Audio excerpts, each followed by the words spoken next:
Chapter 18. The Suicide of Greece. 1. The Greek World in the Age of Pericles. Let us, before facing the melancholy spectacle of the Peloponnesian War, glance at the Greek world outside of Attica. Our knowledge of these other states in this period is so fragmentary that we are left to assume, what we cannot prove, that they shared to a minor degree in the cultural blossoming of the Golden Age. In 459, Pericles, anxious to control Egyptian grain, sent a great fleet to expel the Persians from Egypt. The expedition failed, and thereafter Pericles adopted the policy of Themistocles, to win the world by commerce rather than by war. Throughout the 5th century, Egypt and Cyprus continued under Persian rule. Rhodes remained free, and the merger of its 3 cities into one in 408 prepared it to become in the Hellenistic period one of the richest commercial centers in the Mediterranean.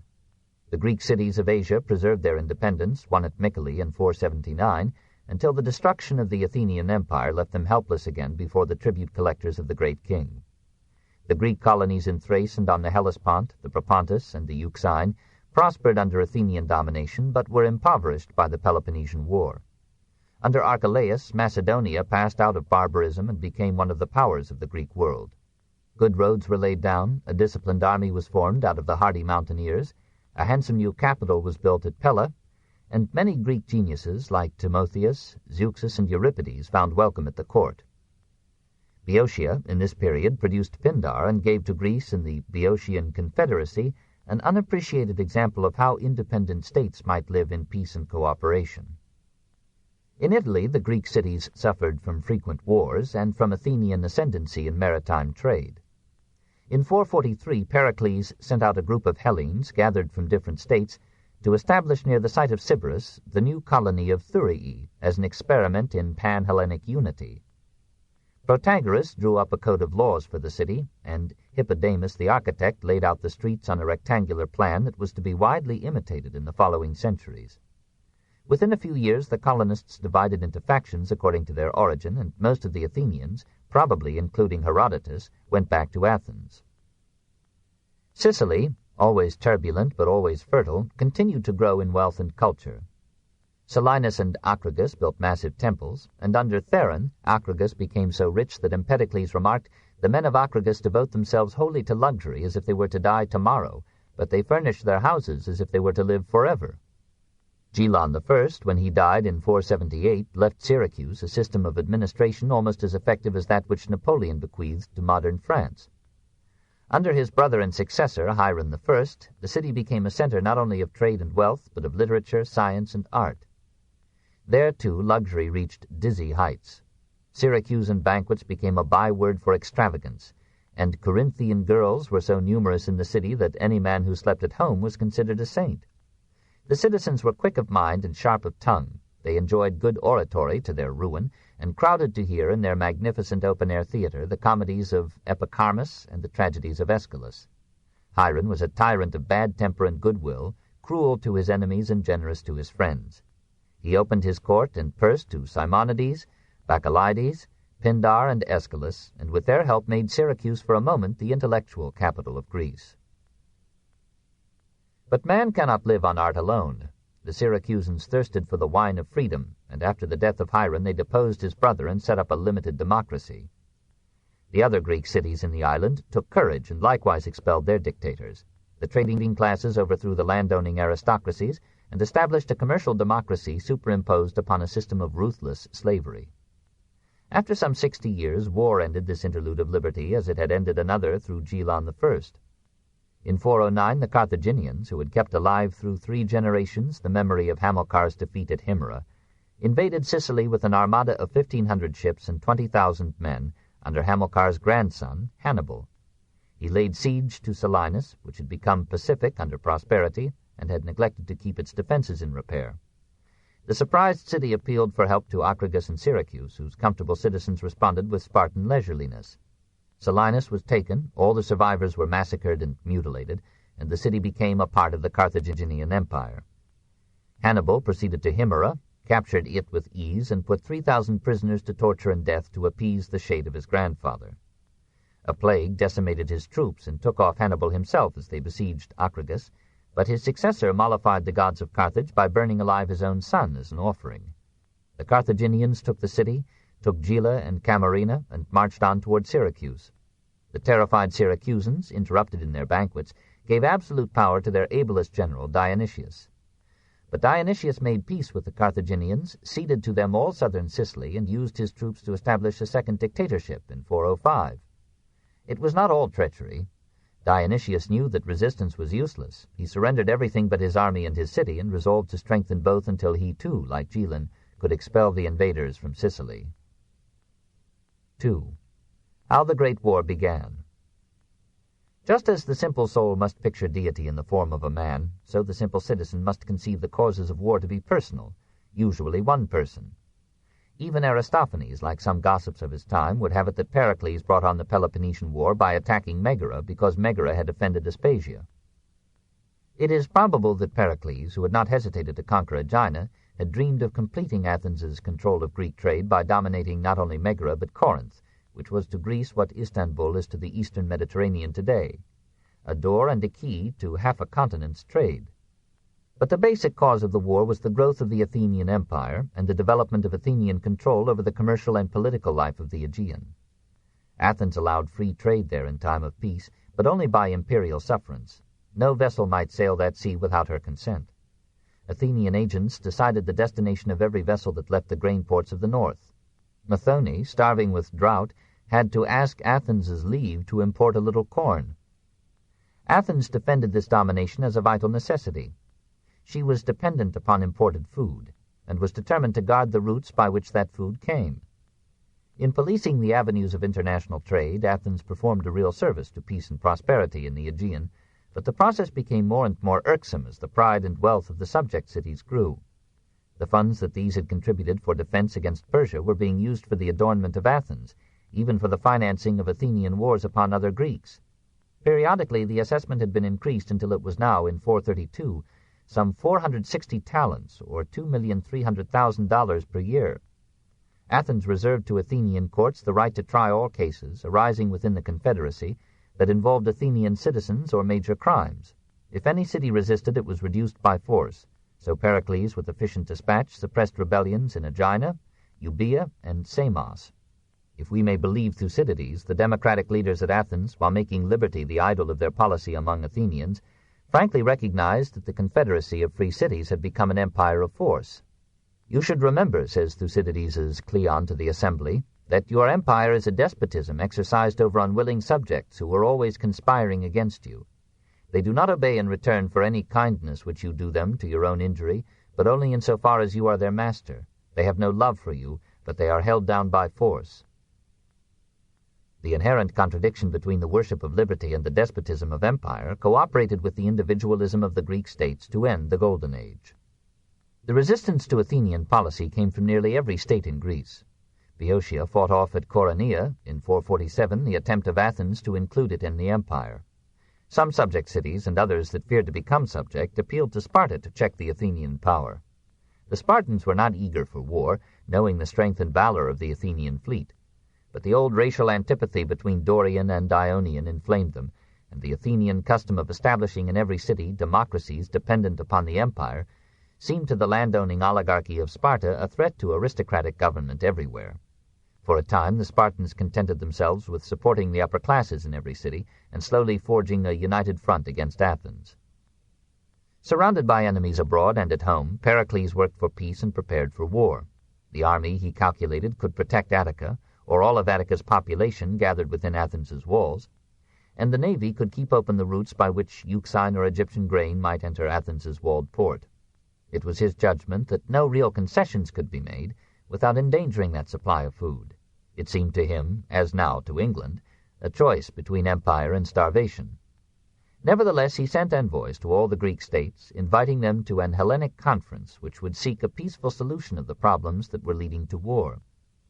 Sparta refused to attend, feeling that her acceptance would be construed as an acknowledgment of Athenian hegemony, and at her secret suggestion so many other states rejected the invitation that the project fell through.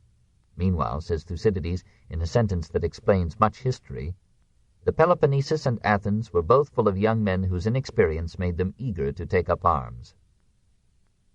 These basic factors being present, the coming of war awaited some provocative incident.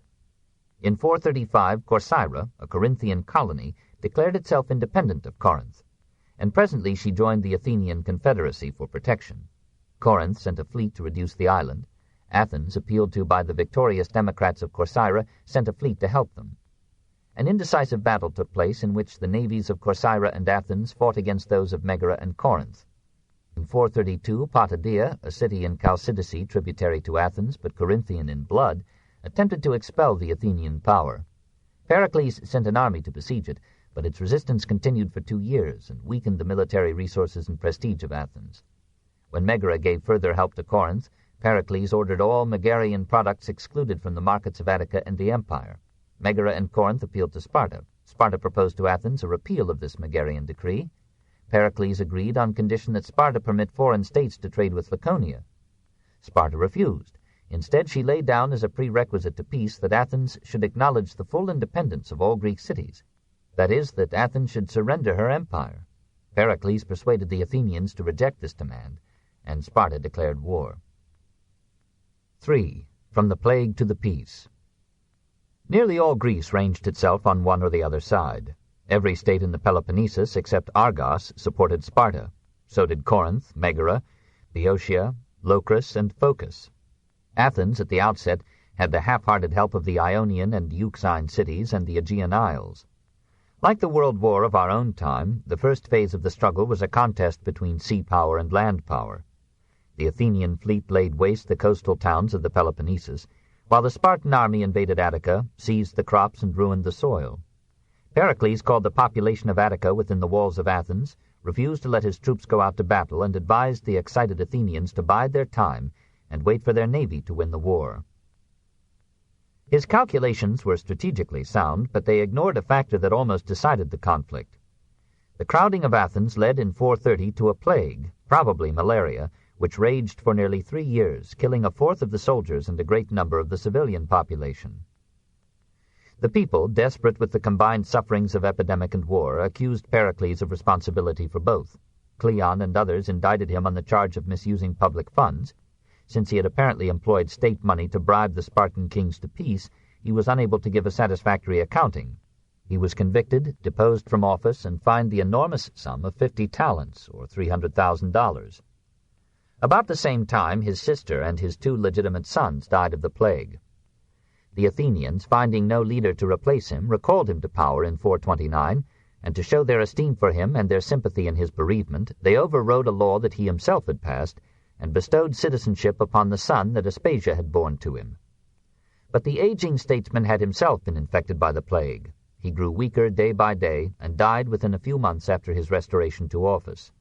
Under him Athens had reached her zenith, but because that height had been attained in part through the wealth of an unwilling confederacy, and through a power that invited almost universal hostility, the Golden Age was unsound in its foundations, and was doomed to disaster when Athenian statesmanship failed in the strategy of peace. Perhaps, as Thucydides suggests, Athens might have come through to victory nevertheless if it had pursued to the end the Fabian policy laid down by Pericles. But his successors were too impatient to carry out a program that required a proud self-control. The new masters of the Democratic Party were merchants like Cleon, the dealer in leather, Eucrates, the rope-seller, Hyperbolus, the lamp-maker, and these men demanded an active war on land as well as sea. Cleon was the ablest of them, the most eloquent, unscrupulous, and corrupt. Plutarch describes him as the first orator among the Athenians that pulled off his cloak and smote his thigh when addressing the people. Cleon made it a point, says Aristotle, to appear on the rostrum in the garb of a working man. He was the first in a long line of demagogues that ruled Athens from the death of Pericles to the loss of Athenian independence at Chaeronea in 338. Cleon's ability was proved in 425 when the Athenian fleet besieged a Spartan army on the island of Sphacteria, near Messene and Pylos. No admiral seemed capable of taking the stronghold, but when the assembly gave Cleon charge of the siege, half hoping that he would be killed in action, he surprised all by carrying through the attack with a skill and courage that forced the Lacedaemonians to an unprecedented surrender. Sparta, humbled, offered peace and alliance in return for the captured men, but Cleon's oratory persuaded the assembly to reject the offer and continue the war. His hold on the populace was strengthened by a proposal, easily carried, that the Athenians should henceforth pay no taxes to the support of the war, but should finance it by raising the tribute exacted of the subject cities in the empire. This in 424. In these cities, as in Athens, the policy of Cleon was to get as much money out of the rich as he could find. When the upper classes of Mytilene rebelled, overthrew the democracy and declared Lesbos free of allegiance to Athens in 429, Cleon moved that all adult males in the disaffected city be put to death. The assembly, perhaps a mere quorum, agreed, and sent a ship with orders to that effect to Pericles, the Athenian general who had put down the revolt. When word of the ruthless edict got about Athens, the steadier heads called for another meeting of the assembly, secured the repeal of the decree, and dispatched a second ship, which reached Pericles just in time to prevent a massacre. Pericles sent to Athens 1,000 ringleaders who, at Cleon's suggestion, and in accordance with the custom of the age, were all put to death. Cleon redeemed himself by dying in battle against the Spartan hero Brasidas, who was capturing one after another of the cities subject or allied to Athens in the mainland north. It was in this campaign that Thucydides lost his naval commission and his Athenian residence by coming up too tardily to the relief of Amphipolis, which commanded the gold mines of Thrace. Brasidas having died in the same campaign, Sparta, left leaderless in the face of a threatened Helot revolt, offered peace again, and Athens, for once taking the advice of the oligarchic leader, signed the Peace of Nicias in 421. The rival cities not only declared the war ended, but signed an alliance for 50 years, and Athens committed herself to go to the help of Sparta should the Helots rise. 4. Alcibiades. 3 factors turned this pledge of half a century of friendship into a brief truce of 6 years. The diplomatic corruption of the peace into war by other means, the rise of Alcibiades as the leader of a faction that favored renewed hostilities, and the attempt of Athens to conquer the Dorian colonies in Sicily. Sparta's allies refused to sign the agreement. They fell away from Sparta, as now a weakened state, and transferred their alliance to Athens. Alcibiades, while keeping Athens formally at peace, maneuvered them into a war with Sparta and united them in battle against her at Mantinea in 418. Sparta won, and Greece relapsed into an angry truce. Meanwhile, Athens sent a fleet to the Dorian isle of Melos to demand its entrance as a subject state into the Athenian Empire in 416. According to Thucydides, who here probably sinks the historian into the sophistical philosopher or the revengeful exile, the Athenian envoys gave no other reason for their action than that might is right. Of the gods we believe, and of men we know, that by a necessary law of their nature they rule wherever they can. And it is not as if we were the first to make this law, or to act upon it. We found it existing before, and shall leave it to exist forever after us. All we do is to make use of it, knowing that you and everybody else, having the same power as we have, would do the same as we do. The Melians refused to yield, and announced that they would put their trust in the gods. Later, as irresistible reinforcements came to the Athenian fleet, they surrendered at the discretion of the conquerors. The Athenians put to death all adult males who fell into their hands, sold the women and children as slaves, and gave the island to 500 Athenian colonists. Athens rejoiced in the conquest and prepared to illustrate in a living tragedy the theme of her dramatists, that a vengeful nemesis pursues all insolent success. Alcibiades was one of those who, in the assembly, defended the resolution condemning the male population of Melos to death. His support for any motion usually sufficed to carry it, for he was now the most famous man in Athens, admired for his eloquence, his good looks, his versatile genius, even his faults and crimes. His father, the rich Cleinias, had been killed at the Battle of Coronea. His mother, an Alcmaeonid and near relative of Pericles, had persuaded the statesman to bring up Alcibiades in his home. The boy was troublesome but intelligent and brave. At 20 he fought beside Socrates at Potidaea, and at 26 at Delium. The philosopher seems to have felt a warm attachment for the youth, and called him to virtue, says Plutarch, with words that so overcame Alcibiades as to draw tears from his eyes and disturb his very soul. Yet sometimes he would abandon himself to flatterers, when they proposed to him varieties of pleasure, and would desert Socrates, who would then pursue him as if he had been a fugitive slave. The wit and pranks of the young man became the shocked and fascinated gossip of Athens. When Pericles reproved his immodest dogmatism by saying that he too had talked cleverly in his youth, Alcibiades answered, "Pity I couldn't have known you when your brain was at its best." Purely to meet the challenge of his fellow roisterers, he publicly struck in the face one of Athens's richest and most powerful men, Hipponicus. The next morning he entered the house of the frightened magnate, bared his body, and begged Hipponicus to scourge him in punishment. The old man was so overwhelmed that he gave the youth his daughter Hipparete in marriage, with a dowry of 10 talents. Alcibiades persuaded him to double it and spent most of it on himself. He lived on a scale of luxury never known in Athens before. He filled his home with costly furniture and engaged artists to paint pictures on the walls. He kept a stud of racing horses and often won the chariot race at Olympia. Once his entries took the first, second, and fourth prizes in one contest, whereupon he feasted the whole assembly. He fitted out triremes and paid the expenses of choruses, and when the state called for war contributors, his donations topped all the rest. Free from any inhibition of conscience, convention, or fear, he frolicked through youth and early manhood with such animal spirits that all Athens seemed to enjoy his happiness. He lisped a little, but with a charm that made all fashionable young men lisp. He wore a new cut of shoe, and soon all the gilded youth of the city were wearing Alcibiades' shoes. He violated 100 laws and injured 100 men, but no one dared bring him before a court. His popularity with the Hetairae was so general that he wore on his golden shield an Eros with a thunderbolt, as if to announce his victories in love. His wife, after bearing his infidelities with patience, returned to her father's house and prepared to sue for divorce.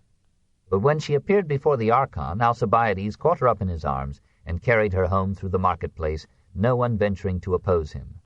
Thereafter she gave him full freedom and contented herself with the crumbs of his love, but her early death suggests a heart broken by his inconstancy. Entering politics after the death of Pericles, he found only one rival, the rich and pious Nicias. But Nicias favored the aristocracy and peace. Therefore Alcibiades set himself to favor the commercial classes and preached an imperialism that touched Athenian pride. The peace of Nicias was sufficiently discredited in his eyes by bearing his rival's name.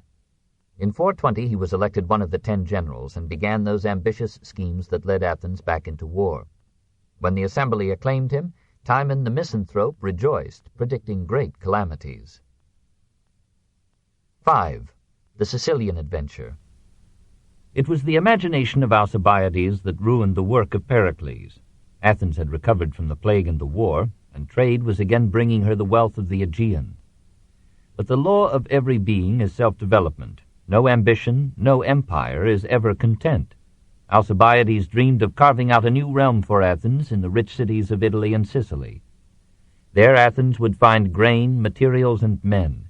There she would control the foreign food supply of the Peloponnesus. There she might double the tribute that was making her the greatest city in Greece. Only Syracuse could rival her, and that was a thought hard for Athens to bear.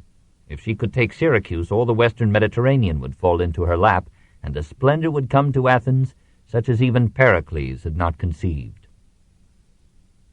In 427, Sicily, imitating the mainland, had divided into warring camps, one led by Dorian Syracuse, the other by Ionian Leontini.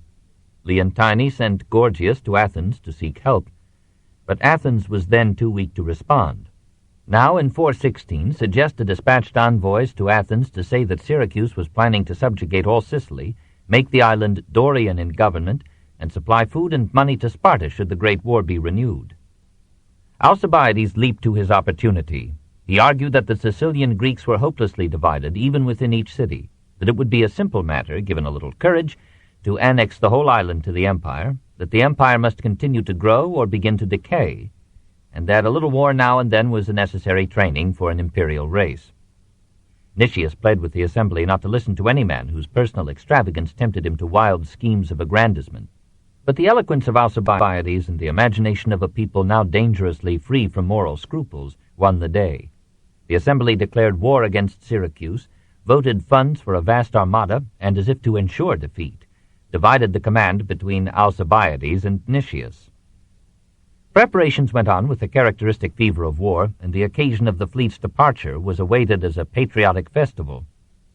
But shortly before this appointed day, a strange occurrence shocked a city that had lost much of its piety, but none of its superstitions. Some unknown persons, under cover of night, had knocked off the noses, ears, and phalli from the figures of the god Hermes that stood before public buildings and many private dwellings as an emblem of fertility and a guardian of the home.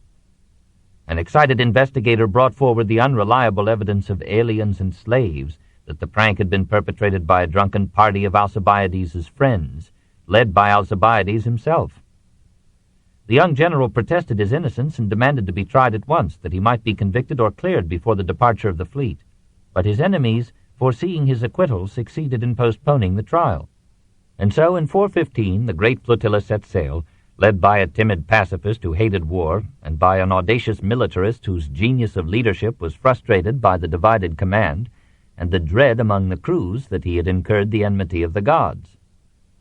The fleet had been gone some days when new evidence, as unreliable as before, was brought out to the effect that Alcibiades and his friends had participated in an impious mimicry of the Eleusinian mysteries. Urged on by an enraged populace, the assembly sent the swift galley Salaminia to overtake Alcibiades and bring him back for trial. Alcibiades accepted the summons and went aboard the Salaminia, but when the vessel stopped at Thurii, he secretly made his way to shore and escaped. The Athenian assembly, baffled, pronounced judgment of exile upon him, with confiscation of all his property and a decree of death in case the Athenians should ever capture him. Bitter at the thought that his plans for empire and glory had been frustrated by a condemnation which he continued to call unjust, Alcibiades took refuge in the Peloponnesus, and, appearing before the Spartan assembly, proposed to help Sparta defeat Athens and establish there an aristocratic government. As for democracy, Thucydides makes him say, the men of sense among us know what it was, and I perhaps as well as any, as I have the more cause to complain of it. But there is nothing new to be said of a patent absurdity. He advised them to send a fleet to help Syracuse and an army to capture Decelia, an Attic town whose possession should give Sparta military command of everything in Attica but Athens. The silver mines at Laurium would cease to finance Athenian resistance, and the subject cities, foreseeing the defeat of Athens, would stop their payment of tribute. Sparta took his advice. The intensity of his own resolution appeared in the completeness with which he, so accustomed to luxury, took up the Spartan way of life. He became frugal and reserved, eating coarse food, wearing a rough tunic and no shoes, bathing in the Eurotas, winter and summer, and observing all Lacedaemonian laws and customs faithfully. Even so, his good looks and personal fascination ruined his plans. The queen fell in love with him, bore him a son, and proudly whispered to her friends that he was the father. He excused himself to his intimates on the ground that he could not resist the chance to establish his race as kings over Laconia. King Agis, who had been away with the army, started home, and Alcibiades conveniently secured a commission in a Spartan squadron that was sailing to Asia. The king disowned the child and sent out secret orders for the assassination of Alcibiades, but the latter's friends warned him, and he escaped and joined the Persian admiral Tissaphernes at Sardis. At the other end of the war front, Nicias was encountering a resistance which only Alcibiades' genius for strategy and intrigue could have overcome. Nearly all of Sicily came to the aid of Syracuse. In 414, a Spartan fleet under Gylippus helped the Sicilian navy to bottle up the Athenian ships in the harbor of Syracuse, cutting them off from any supply of food. A final chance to escape was lost because of an eclipse of the moon, which frightened Nicias and many of his soldiers into awaiting an opportunity more satisfactory to the gods. On the next day, however, they found themselves surrounded and were forced to give battle. They were defeated, first on sea and then on land. Nicias, though ill and weak, fought bravely and at last surrendered to the mercy of the Syracusans. He was at once put to death, and the surviving Athenians, almost all of the citizen class, were sent to die at hard labor in the quarries of Sicily, where they tasted the fate of the men who for generations had worked the mines of Laurium. 6. The Triumph of Sparta. The disaster broke the spirit of Athens. Nearly half the citizen body was now enslaved or dead. Half the women of the citizen class were in effect widows, and the children were orphans. The funds that Pericles had accumulated in the treasury were almost exhausted. In another year the last penny would be gone. Thinking the fall of Athens imminent, the subject cities refused further tribute. Most of her allies abandoned her, and many flocked to the side of Sparta. In 413, Sparta, claiming that the 50 years' peace had been repeatedly violated by Athens, renewed the war. The Lacedaemonians now took and fortified Decelia. The supply of food from Euboea and of silver from Laurium stopped. The slaves in the mines at Laurium revolted and went over to the Spartans in a body of 20,000 men. Syracuse sent an army to join in the attack, and the Persian king, seeing an opportunity to avenge Marathon and Salamis, provided funds for the growing Spartan fleet, on the shameful understanding that Sparta would assist Persia in regaining mastery over the Greek cities of Ionia. It was a proof of Athenian courage and of the vitality of Athenian democracy that Athens stood off her enemies for 10 years more.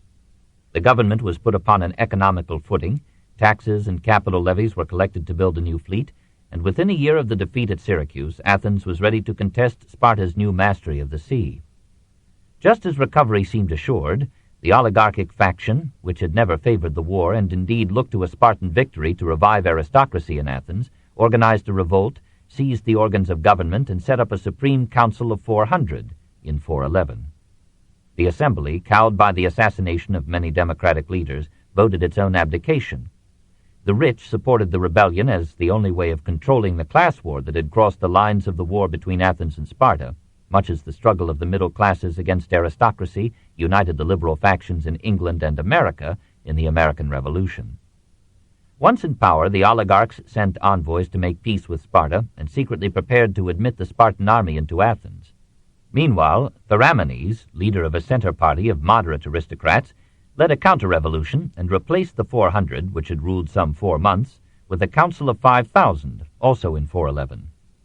For a brief while, Athens enjoyed that combination of democracy and aristocracy which seemed to Thucydides and Aristotle, aristocrats both, to have been the best and fairest government that Athens had known since Solon. But the second revolt, like the first, had forgotten that Athens depended for its food and life upon its navy, whose personnel, barring a few leaders, had been disenfranchised by both revolutions. Incensed at the news, the sailors announced that unless the democracy were restored, they would besiege Athens. The oligarchs waited hopefully for a Spartan army. The Spartans, as usual, were tardy. The new government took to its heels, and the victorious Democrats restored the old constitution, again in 411. Alcibiades had secretly supported the oligarchic revolt, hoping that it might smooth the way for his return to Athens. Now the re-empowered democracy, perhaps ignorant of these intrigues, but knowing how badly Athens had fared since his exile, called him home with a promise of amnesty. Deferring his triumph at Athens, he took charge of the fleet at Samos and moved into action with a celerity and success that brought Athens a brief moment of happiness. Speeding through the Hellespont, he met and completely destroyed the Spartan fleet at Cyzicus in 410. After a year's siege, he captured Chalcedon and Byzantium, and thereby restored Athens' control of the food supply from the Bosporus. Sailing back south, he encountered another Spartan squadron near the Isle of Andros, and defeated it with ease. Returning now in 407 to Athens, he was welcomed with universal acclaim. His sins were forgotten, only his genius was remembered, and Athens' desperate need of an able general. But Athens, while celebrating his victories, neglected to send him money for the pay of his crews. Once again, Alcibiades' lack of moral scruple ruined him. Leaving the greater number of his vessels at Notium, near Ephesus, in command of one Antiochus, with strict instructions to stay in port and under no circumstances to give battle, he himself went with a small force to Caria to raise funds for his men by something less than due process of law. Antiochus, itching for fame, left his haven and challenged a Spartan flotilla under Lysander. Lysander accepted the taunt, killed Antiochus in a hand-to-hand fight, and sank or captured most of the Athenian ships. When news of this catastrophe came to Athens, the assembly acted with characteristic haste. It censured Alcibiades for leaving his fleet and removed him from command. Alcibiades, fearing now both Athens and Sparta, fled to a refuge in Bithynia. Desperate, the Athenians ordered that the gold and silver in the statues and offerings on the Acropolis should be melted down for the building of a new flotilla of 150 triremes, and offered freedom to those slaves and citizenship to those aliens who would fight for the city. The new armada defeated a Spartan fleet off the Arginusi Islands, south of Lesbos, in 406, and Athens again thrilled with the news of victory. But the assembly was furious when it learned that its generals had allowed the crews of 25 ships sunk by the enemy to drown in a storm. Hotheads protested that these souls, for lack of proper burial, would wander restlessly about the universe, and accusing the survivors of negligence in not attempting a rescue, they proposed that the 8 victorious generals, including the son of Pericles by Aspasia, should be put to death. Socrates, who happened to be a member of the presiding prytany for the day, refused to put the motion to a vote. It was presented and passed over his protests, and the sentence was carried out with the same precipitation with which it had been decreed. A few days later, the assembly repented and condemned to death those who had persuaded it to execute the generals. Meanwhile, the Spartans, weakened by the defeat, offered peace again, but the assembly, moved by the oratory of the drunken Cleophon, refused. Led now by second-rate men, the Athenian fleet sailed north to meet the Spartans under Lysander in the Sea of Marmara. From his hiding place in the hills, Alcibiades saw that the Athenian ships had taken up a strategically perilous position at Aegospotami, near Lampsacus. He risked his life to ride down to the shore and advise the Athenian admirals to seek a more sheltered place, but they distrusted his counsel and reminded him that he was no longer in command. On the next day the decisive battle was fought. All but 8 of the 208 Athenian ships were scuttled or taken, and Lysander ordered the execution of 3,000 Athenian captives. Learning that Lysander had issued orders for his assassination, Alcibiades sought refuge in Phrygia with the Persian general Pharnabazus, who assigned him a castle and a courtesan. But the Persian king, persuaded by Lysander, ordered Pharnabazus to kill his guest. 2 assassins besieged Alcibiades in his castle and set fire to it. He came out naked and desperate, seeking the privilege of fighting for his life, but before his sword could touch his assailants, he was pierced by their arrows and javelins. He died at the age of 46, the greatest genius and most tragic failure in the military history of Greece. Lysander, now absolute master of the Aegean, sailed down from city to city, overthrowing the democracies and setting up oligarchic governments subject to Sparta. Entering the Piraeus unresisted, he proceeded to blockade Athens. The Athenians resisted with their accustomed bravery, but within 3 months their stock of food was exhausted and the streets were full of dead or dying men. Lysander gave Athens bitter and yet lenient terms. He would not, he said, destroy a city that had in time past performed such honorable services for Greece, nor would he enslave its population, but he demanded the leveling of the long walls, the recall of the oligarchic exiles, the surrender of all but 8 of the surviving Athenian ships, and a pledge to support Sparta actively in any further war. Athens protested and yielded. Supported by Lysander and led by Critias and Theramenes, the returning oligarchs seized the government and established a council of 30 to rule Athens in 404. These Greek Bourbons had learned nothing. They confiscated the property and alienated the support of many rich merchants. They plundered the temples, sold for 3 talents the wharves of the Piraeus, which had cost 1,000, exiled 5,000 democrats, and put 1,500 others to death. They assassinated all Athenians who were distasteful to them politically or personally. They put an end to freedom of teaching, assemblage, and speech, and Critias himself, once his pupil, forbade Socrates to continue his public discourses. Seeking to compromise the philosopher to their cause, the 30 ordered him and 4 others to arrest the democrat Leon. The others obeyed, but Socrates refused. All the sins of the democracy were forgotten as the crimes of the oligarchs increased and multiplied. The number of men, even of substantial means, who began to seek an end to this bloody tyranny grew from day to day. When 1,000 armed democrats under Thucydides approached the Piraeus, the 30 found that hardly any but their immediate partisans could be persuaded to fight for them. Critias organized a small army, went out to battle, and was defeated and killed. Thucydides entered Athens and restored the democracy in 403.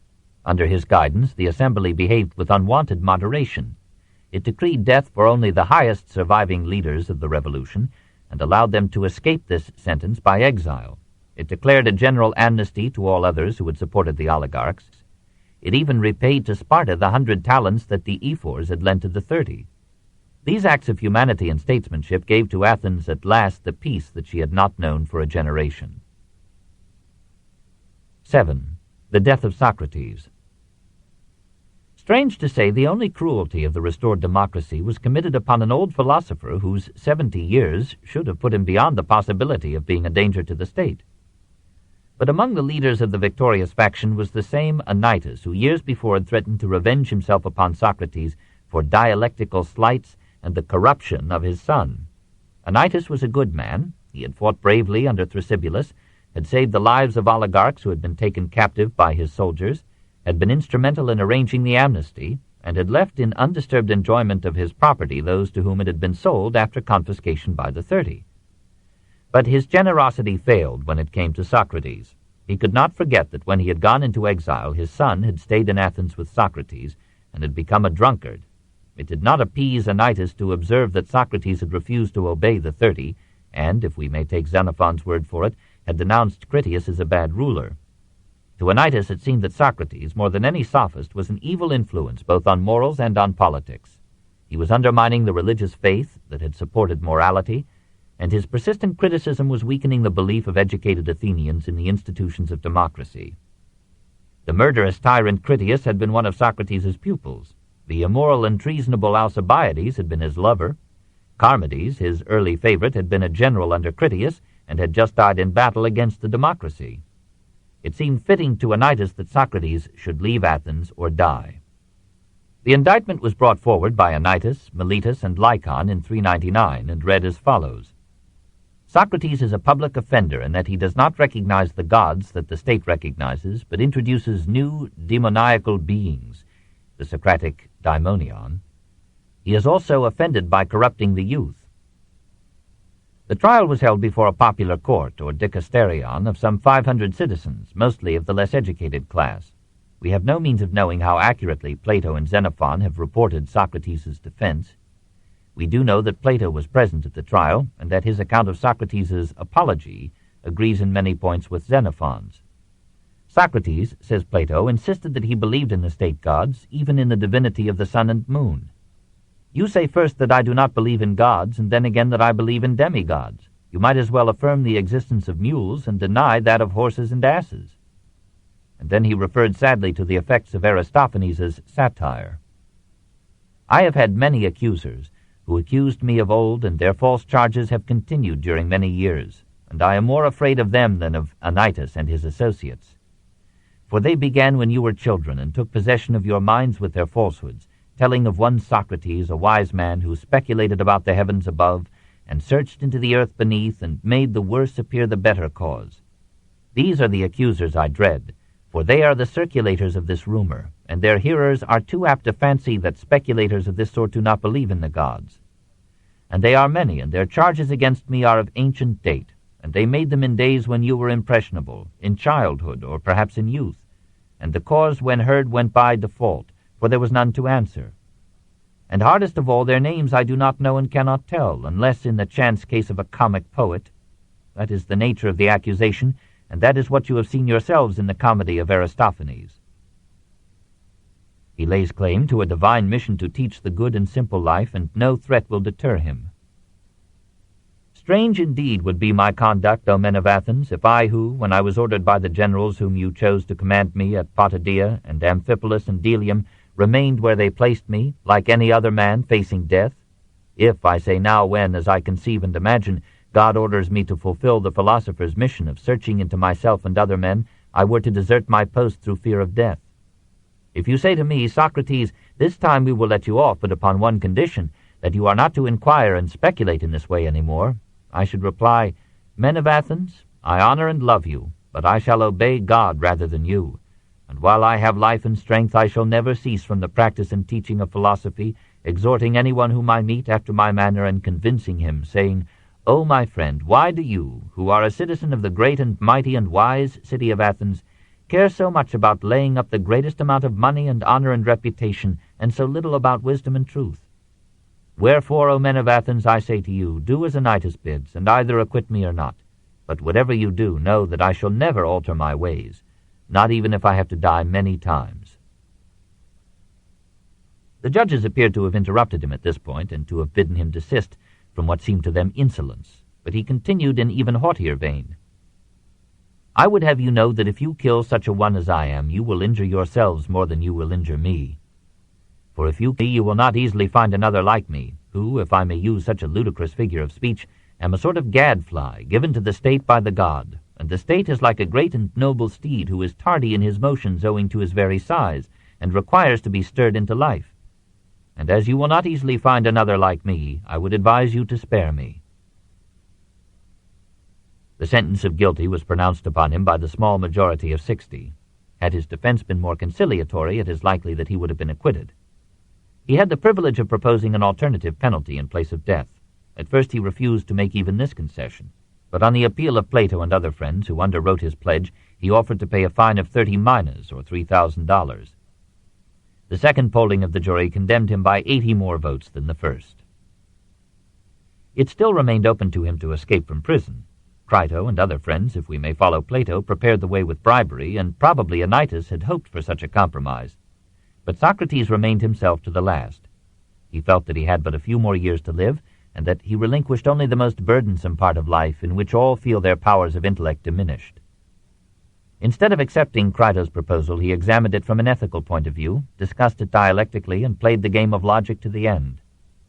His disciples visited him daily in his cell during the month between his trial and his execution, and he seems to have discoursed with them calmly until the final hour. Plato pictures him as fondling the hair and head of the young Phaedo, and saying, "Tomorrow, Phaedo, I suppose that these fair locks will be cut, in mourning." Xanthippe came in tears, with their youngest child in her arms. He comforted her and asked Crito to have her escorted home. "You die undeservedly," said an ardent disciple. "Would you then," Socrates answered, "have me deserve death?" After he was gone, says Diodorus, the Athenians regretted their treatment of him and put his accusers to death. Suidas makes Meletus die by public stoning. Plutarch varies the tales. The accusers became so unpopular that no citizen would light their fires or answer their questions or bathe in the same water with them, so they were at last driven in despair to hang themselves. Diogenes Laertius reports that Meletus was executed, Anytus exiled, and a bronze statue put up by Athens in memory of the philosopher. We do not know if these stories are true. The Golden Age ended with the death of Socrates. Athens was exhausted in body and soul. Only the degradation of character by prolonged war and desperate suffering could explain the ruthless treatment of Melas, the bitter sentence upon Mitylene, the execution of the Arginusi generals, and the sacrifice of Socrates on the altar of a dying faith. All the foundations of Athenian life were disordered. The soil of Attica had been devastated by the Spartan raids, and the slow-growing olive trees had been burned to the ground. The Athenian navy had been destroyed, and control of trade and the food supply had been lost. The state treasury was empty, and private fortunes had been taxed almost to extinction. 2/3 of the citizen body had been killed. The damage done to Greece by the Persian invasions could not compare with the destruction of Greek life and property by the Peloponnesian War. After Salamis and Plataea, Greece was left poor, but exalted with courage and pride. Now Greece was poor again, and Athens had suffered a wound to her spirit which seemed too deep to be healed.